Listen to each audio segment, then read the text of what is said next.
ओए, तू कल से खेती में लग जा भाई। तेरा कुछ नहीं होने वाला है। तू बस मजदूरी कर। चल दफा हो जाए यहाँ से।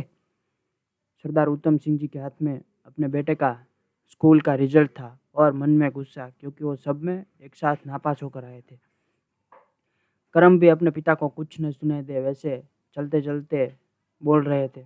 बाबूजी, मैंने तो पहले ही कहा था कि पढ़ना लिखना मेरा काम नहीं है, लेकिन आप ही नहीं माने। और अब भी कहता हूँ कि ये खेत वेत की मजदूरी भी मेरा काम नहीं है। मैं तो देश की सेवा करना चाहता हूँ। आसमान की ओर देखते देखते चल दिए अपने खेतों की ओर, और आसमान से देखते देखते उनकी नज़र पड़ी क्षितिज की ओर। वहाँ पर उनको ऐसे लगा जैसे भारत माता दोनों हाथ खोलकर उन्हें अपने पास बुला रही है। उनके हाथ में तो हल था, लेकिन उन्हें चाहिए थी मशीन गन, ऐसी मशीन गन जो दुश्मन के छक्के छुड़ा दे। वर्ष चल रहा था 1915 यानी कि 1915 का। पंजाब के एक छोटे से गांव में बरनाला में सीधे साधे खेडूत सरदार उत्तम सिंह जी के वहाँ पर करम का जन्म हुआ। करम पहले से ही पढ़ाई लिखाई में बहुत कमज़ोर थे, और पिता के अनेक प्रयत्न के बाद भी उनका मन पढ़ाई में नहीं लग रहा था, तो उन्हें खेतों के काम पर लगा दिया गया। पर करम का मन पहले से ही सेना में जाना चाहता था, देश के लिए कुछ करना चाहता था। उनका मन इसके लिए हर दिन हर सेकंड तरसता रहता था, पर वो बाबूजी को कुछ कह नहीं पा रहे थे। एक दिन आया, समय चल रहा था दूसरा विश्व युद्ध का। भारतीय सेना के एक लश्करी अधिकारी बरनाला में भर्ती के लिए आ पहुंचे। उस दिन भगवान की कृपा से 15 सितंबर 1941 था। उसी दिन करम का भी जन्मदिन था, और करम को लगा कि भगवान ने खुद ही उनका सपना सच करने के लिए उनको वहाँ पर भेजा है। तो जन्मदिन की गिफ्ट के रूप में ये तक मिली है। लेकिन आज उनकी जी पिता के सामने चुप नहीं रह पाई। अचानक वो बोल उठे धीमी आवाज में, पिताजी, मैं सेना में जाना चाहता हूँ। पिताजी भी कितनी देर चुप रहे और बाद में बोले, बेटे, ये कोई मामूली काम नहीं है, बहुत बड़ी जिम्मेदारी है। अगर तू ये सोचकर सेना में जाना चाहता है कि अच्छा रुतबा मिलेगा, जिंदगी आराम से कटेगी, तो भूल जा। वहाँ पर लड़ना पड़ता है और लड़ते लड़ते मरना भी पड़ता है। ये सुनकर करम सिंह बोल उठे। 26 वर्ष की आयु में उन्होंने अपनी आई से भी बड़ा जवाब दे दिया, पिताजी, जिसने हमें जन्म दिया है उस भारत माँ के लिए मरना कोई बड़ी बात नहीं है। और बापूजी ने उन्हें गले लगा लिया और कहा, वह गुरु तेरी रक्षा करे, जा फतेह कर बेटे।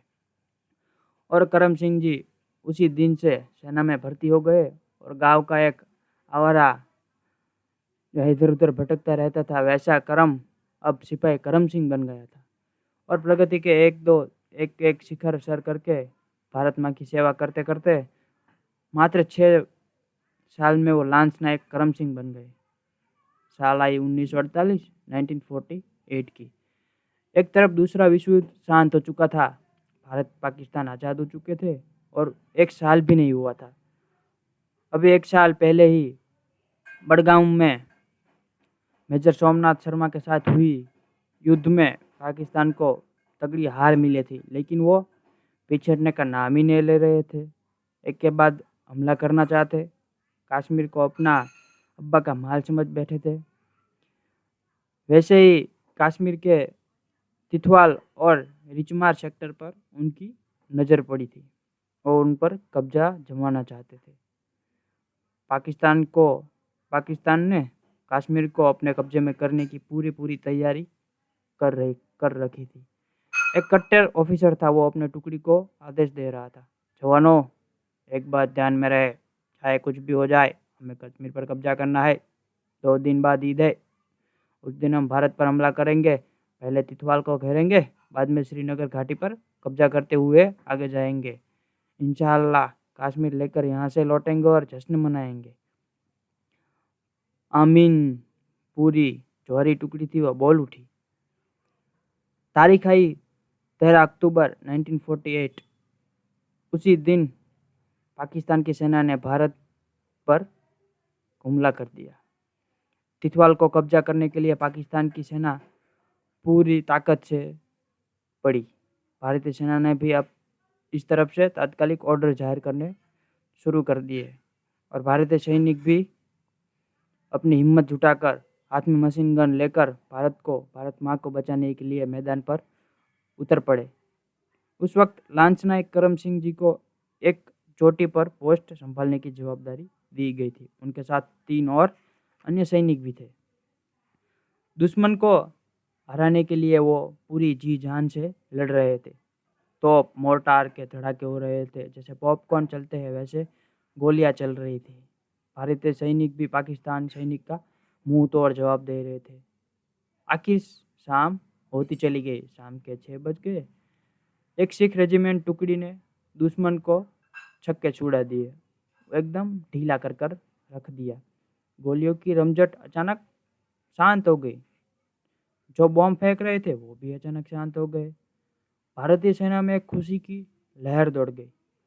लेकिन अब सामने वाला दुश्मन शांत हुआ था, क्योंकि वो दूसरी बार और ज़्यादा हिम्मत के साथ हमले पर हमला कर सके।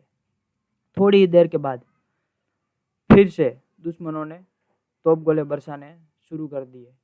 लांस नायक करम सिंह जी पहली चौकी पर तैनात थी।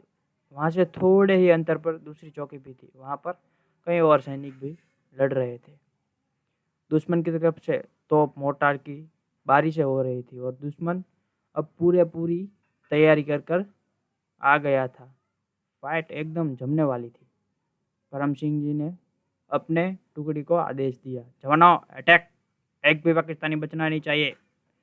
आदेश मिले और टुकड़ी के चारों जवानों ने अटैक कर दिया। लगभग 1 घंटे तक गोलियां चलती रही। आमने सामने गोलियां चली, बॉम्ब चले, मोर्टार चले। तोप के कैनन से निकले हुए गोले के धुएं से पूरा वातावरण एकदम घूम गया। वहाँ पर गंध सी फैल गई।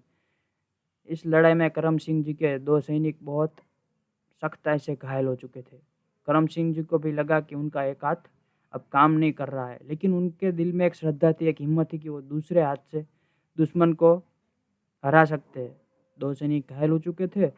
अब बहुत मुश्किल पड़ रही थी और एक साइड अपना एम्यूनेशन है, दारू गोला, वो भी खत्म हो रहा था।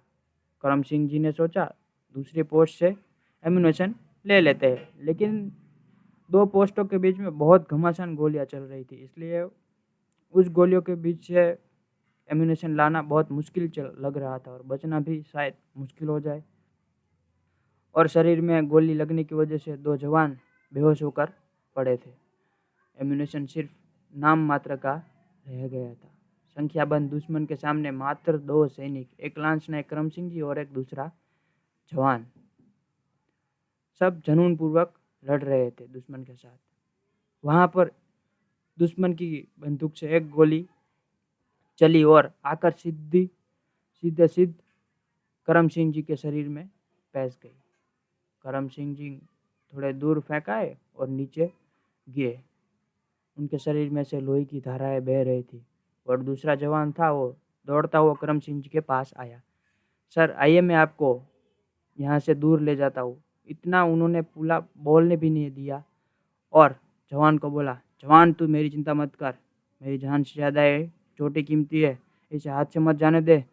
तुम दुश्मन का सामना करो, ये मेरा ऑर्डर है, जाओ।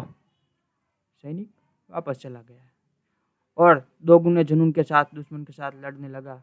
थोड़ी देर में करम सिंह जी खड़े हो गए और घायल हालत में फिर से लड़ने लगे। साथ में जवान की मदद लेकर वो पोस्ट की रक्षा कर रहे थे। वो आगे लड़ने के लिए चले गए और पीछे आते आते उनकी नज़र चारों ओर पड़ी। सारे हिंदुस्तानी बंकर नष्ट हो चुके थे। जितने भी सैनिक थे वो बंकर के आगे भारत माँ को प्यारे हो चुके थे और वहाँ पर गिरे हुए थे। और यही दृश्य देखकर करम सिंह जी आग आग हो गए और उन्होंने और उनके साथ जो साथी जवान था, उन्होंने फिर से पोजीशन संभाल ली। अब उन्होंने प्लान बनाकर लड़ाई शुरू करी। ऐसा प्लान जिसमें हमारा एम्यूनेशन बहुत कम यूज़ हो और ज़्यादा से ज़्यादा दुश्मन मारे जाए। और दोनों ने धीरे धीरे लड़ाई लड़ना शुरू रखी और आखिर में भगवान की इच्छा से ऐसा ही हुआ। एम्यूनेशन भी ख़त्म होता गया और दुश्मन भी ख़त्म हो गए। धीरे धीरे दुश्मन ख़त्म हो रहे थे। ऐसे में ही लड़ते लड़ते अचानक 2 पाकिस्तानी सैनिक करम सिंह जी के एकदम नज़दीक में आ गए। पाकिस्तानी सैनिक कुछ कर पाए ऐसे जो बोले सो निहाल करके त्राड़ डाली और दोनों को भगवान को प्यारा कर दिया। अब तक दुश्मन 6 बार हमला कर चुके थे और लेकिन फिर भी करम सिंह जी और उसके साथी जवान की वजह से पाकिस्तान के जो सोच विचार थे वो मुरद नहीं हो रहे थे, मतलब वो सच नहीं हो रहे थे। दुश्मन उस चोटी पर कब्जा नहीं कर पाया। 6 बार के बाद और 2 बार उन्होंने हमला किया, लेकिन वहाँ पर करम सिंह जी और उसका साथी जवान चौकन्ने बैठे थे और उस 8 बार हमले हुए, लेकिन पाकिस्तानी सेना पूरी तरह से निष्फल रही। और यह सब सच हुआ था लांस नायक करम सिंह जी की बहादुरी और उनकी गुन्हे की वजह से। थोड़ा एम्यूनेशन और 3 जन की सेना और घायल हुए थे, फिर भी वो लड़ रहे थे। आप सोच सकते हो कैसी सिचुएशन होगी। करम सिंह जी की यही अभूतपूर्व और तिगुनी हिम्मत की और बहादुरी की वजह से वो उस टुकड़ी पर पाकिस्तानी सेना कब्जा नहीं कर पाई और बाद में करम सिंह जी को परमवीर चक्र से सम्मानित किया गया। एक ऐसा सैनिक जिसने पहला सैनिक जिसने अपने हाथों से परमवीर चक्र लिया था, क्योंकि अगले समय में मेजर सोमनाथ शर्मा को शहीदी के बाद मरणोपरांत परमवीर चक्र दिया गया था। और ये परमवीर चक्र हाथ में लेते लेते उनकी छाती गज गज फूल रही थी और लाखों करोड़ों हाथ उन्हें सलामी दे रहे थे। और यही लांस नायक करम सिंह जी की शौर्य गाथा आज भी भारतीय सेना के लिए प्रेरणा रूप बन चुकी है। तो आइए थोड़ी बात जानते हैं लांस नायक करम सिंह जी के बारे में। आपने जन्म वो सब तो जान लिया, लेकिन करम सिंह जी के एक काका थे, वो भारतीय सेना में सेवा दे रहे थे। उसी की वजह से वो सेना में आना चाहते थे, वो देश के लिए कुछ करना चाहते थे और आखिर में तक उनको मिली उनके जन्मदिन के दिन 1944 में। सेना में भर्ती होने के बाद नौसेना से ट्रेनिंग लेने के बाद सिख रेजिमेंट की फर्स्ट टीम में उनको कमीशन कर दिया गया।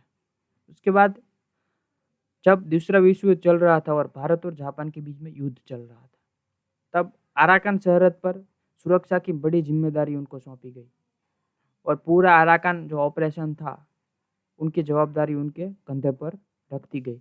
वो बहुत खुश थे और दुश्मन को एकदम अच्छा सा पाठ पढ़ाना चाहते थे।